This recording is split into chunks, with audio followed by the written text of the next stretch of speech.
Um, well, I found them first. I was reading some comment section, and Judgy Bitch was arguing with someone in the comment section, and I was interested enough that I followed her up and found her blog and was like, I disagree with some of this stuff, read more. And then I realized I actually agreed with it. And I kept reading and finding things she'd linked to, ended up at AVFM, and kind of branched out from there. I was very much following her journey, a couple of paces behind, because we've been together since before we kind of discovered the men's rights movement. But you talked to me about what you discovered, and I quickly started taking an interest. It was great. I talked him into it. Yeah, but I've never been super behind, kind of disinterested or anything. You know, it's very much stuff I found interested. Like as soon as you started talking about it, but you were definitely the one who cleared the path. Yeah, slightly the like pathfinder. a rabid dog on a bunny. Well, that's not how I'd describe it. What are the concerns that resonate most with you? I guess a lot of the stuff that got to me first was probably the kind of divorce settlement and who gets the kid stuff, and because my parents divorced when I was very young, and I think that made my life quite difficult, and I wasn't very happy about that. And I saw, my father, he didn't get the kids, and he did keep paying money, and that didn't seem entirely fair, but I never really thought about it. But having thought about the way these things, the system as it stands works and can be abused, is probably the first thing that really resonated with me. And yourself? For me, it was just I'm not really the victim type.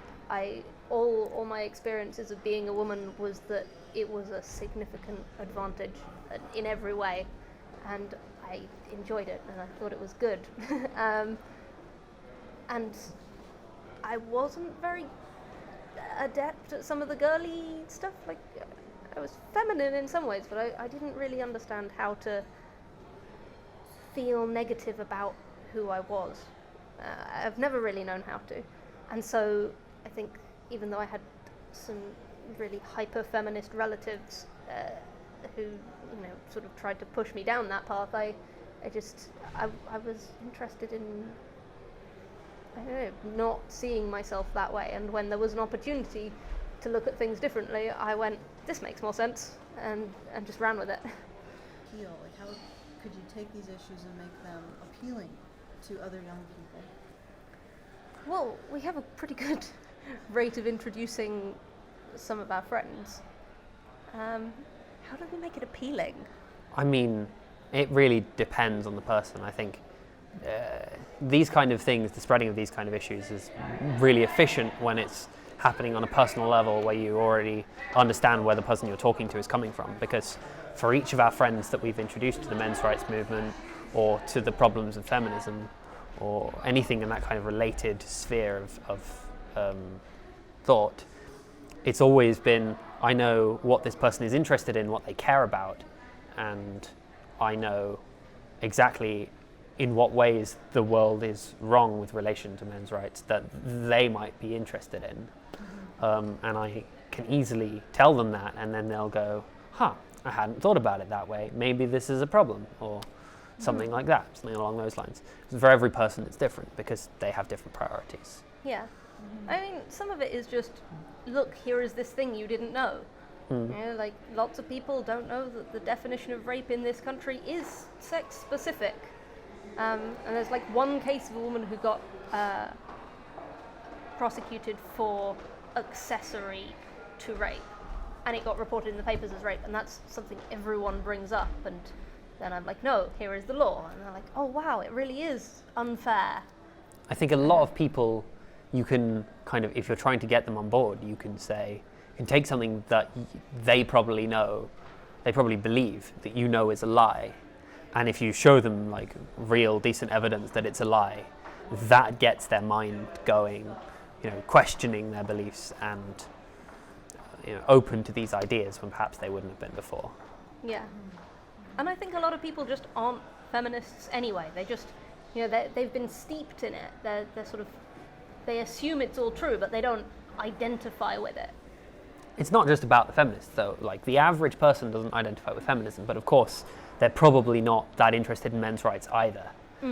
The thing is that there are men's rights problems that are completely unrelated to feminism that could do with solving. Yeah. Like disbalance in the family courts, as I mentioned earlier.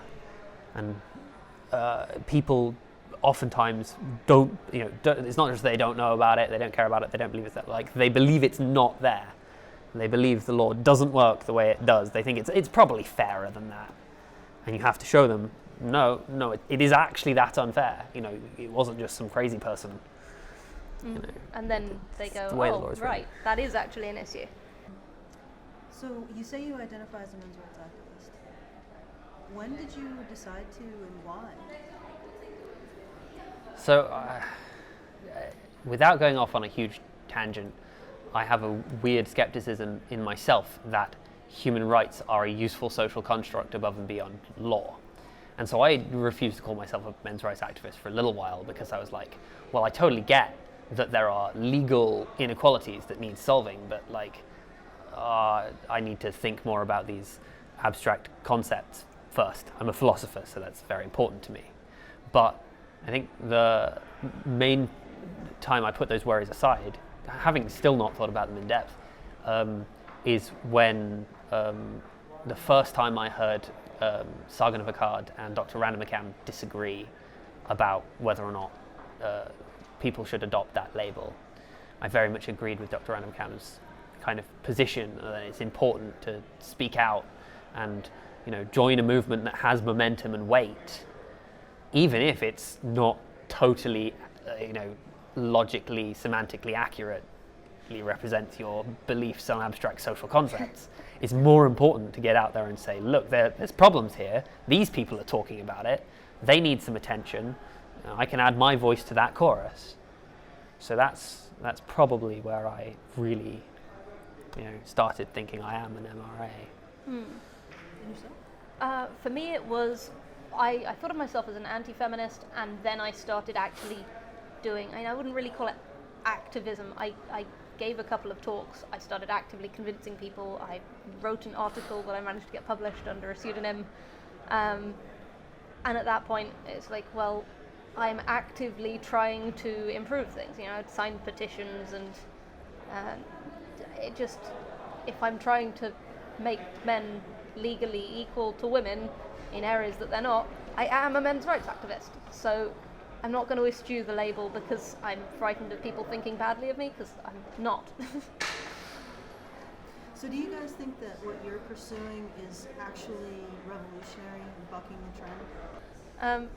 Yeah, men's rights activism is probably bucking a long-running trend of everyone just automatically putting women first, and I'm really pleased to be part of that, because I feel like lots of feminists say, I'm strong, I don't need a man to support me.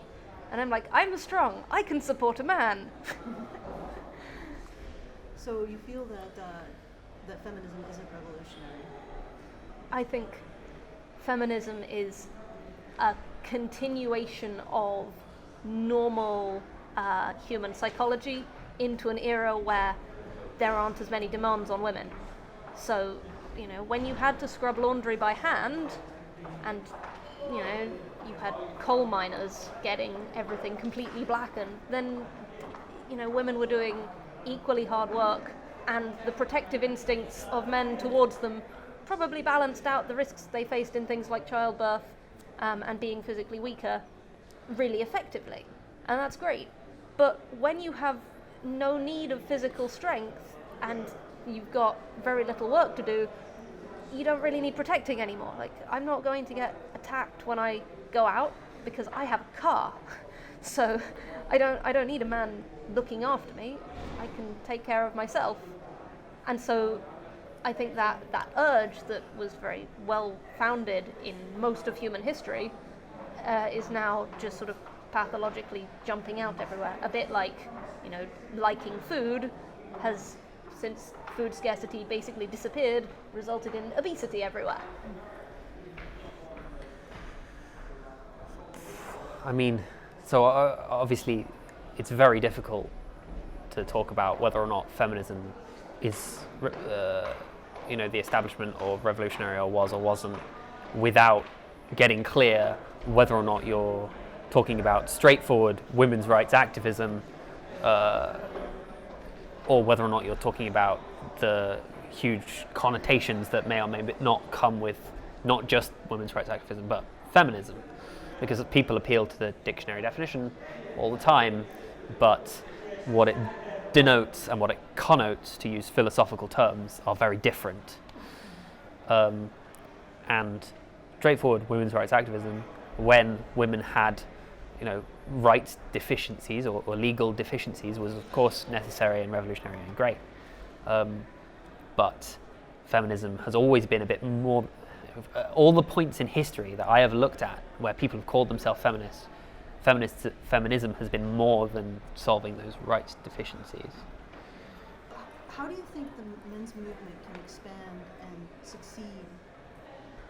I think the men's movement is going to expand as feminism dies. I think it's becoming more and more obvious to more and more people that feminism is ridiculous and cultish and an embarrassment to any sane woman, and probably to any sane man. And I think there's going to be a lag between people realizing feminism is stupid and realizing men's rights might actually be an issue.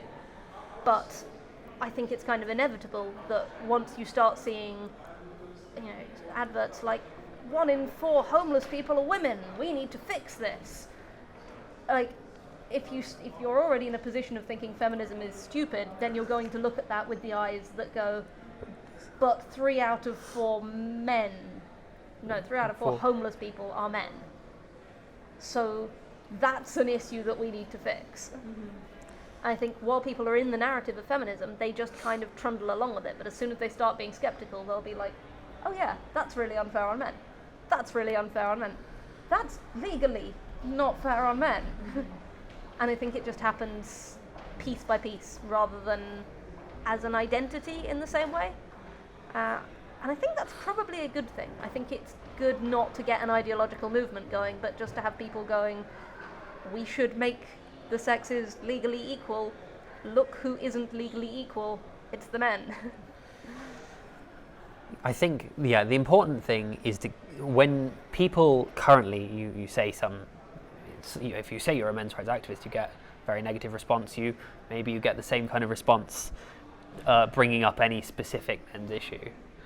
But it's probably a large part because people aren't used to hearing that. It's kind of a shock to their system.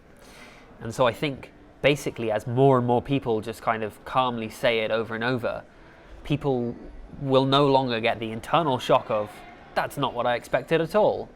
And therefore no longer have the gut reaction of, let's reject that idea. And we'll be able to think more clearly and calmly about it. Whether or not they even end up agreeing with it, their disagreement or agreement will come from a more rational place when the ideas are just more popular because more people have just calmly suggested them. And I think those people will take a lot of that shock on the chin. But the fact that people are doing that, and hopefully people will keep doing that, will allow the men's rights movement to naturally expand as more people become normalized to these ideas.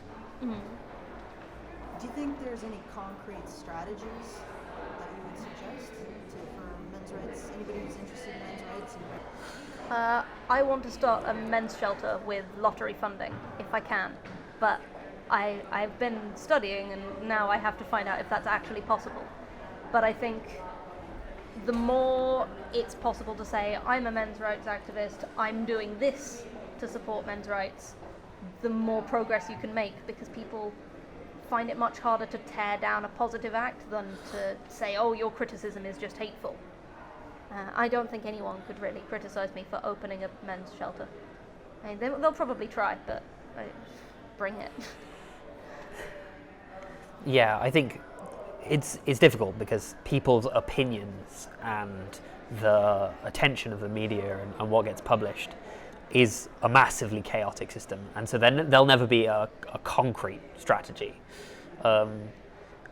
Working with a chaotic system is always a hit-miss activity, and has a lot of trial and error. If there is a strategy that will work, I don't blame people for not knowing it. It might be that none of us can be expected to know it until far more strategies have been tried, and by then, men's rights will already be more in the public eye, more accepted, and that strategy might not be necessary. Yeah, I think there's always the route feminists took, which is infiltrate everything and just keep doing it.